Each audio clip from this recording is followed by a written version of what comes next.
Today, we're making rasam.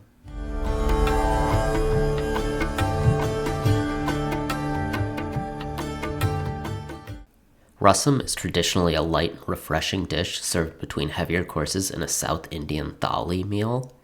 But every South Indian ABCD watching this video remembers their mom giving them rasam when they were sick as a kid.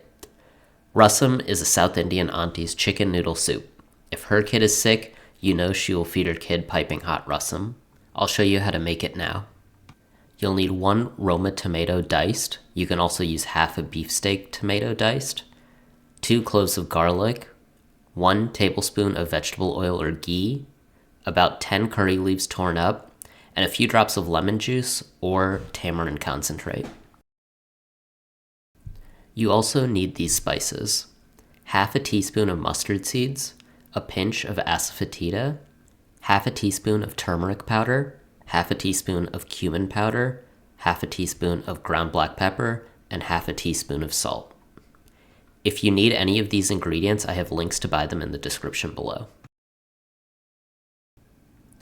Put the diced tomatoes and garlic in the blender with 1 1/4 cups of water.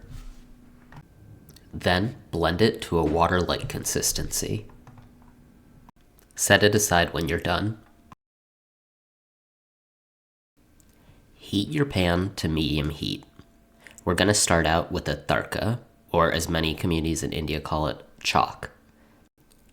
After the pan is hot, add 1 tablespoon of vegetable oil or ghee. Wait for the oil to heat up, and once the oil is hot, add half a teaspoon of mustard seeds and cover the pan. The mustard seeds will start to pop. Listen for the popping to stop, then turn off the heat. Then add a pinch of asafoetida. Finally, add the curry leaves and cover the pot. The curry leaves are going to splash the oil because of the water content in the leaves, so covering the pot quickly is important. Let the pot cool for 1 to 2 minutes. If you're finding this video helpful so far, please subscribe to this channel. I make homemade Indian food recipes from the United States. After the pot cools down, add the tomato, garlic, and water blend to the pot, and then turn the heat to medium-high. You'll want the tomato blend to come to a simmer.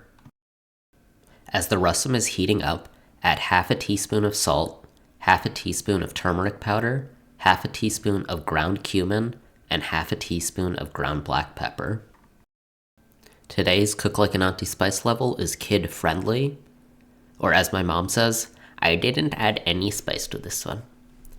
This dish only has a little bit of ground black pepper, which kids should be able to enjoy easily. After a few minutes, the rasam will come to a simmer. Cover the pot and simmer for 10 minutes. After simmering, you can uncover the pot. Turn off the heat and then add a few drops of lemon juice. This will give the rasam its characteristic sour taste. Depending on which part of South India your family is from, your mom might have added tamarind instead of lemon juice, or relied more on the tomato to add the sourness. If you aren't sure what your family does, ask your favorite auntie to find out. And there you have it, a refreshing rasam. You can drink the rasam on its own or put it over a little bit of rice. Remember, if you like this video, please subscribe to the channel and give this video a thumbs up. This channel focuses on homemade Indian food in the United States. Thanks for watching. Aprama Pakalam. See you next time.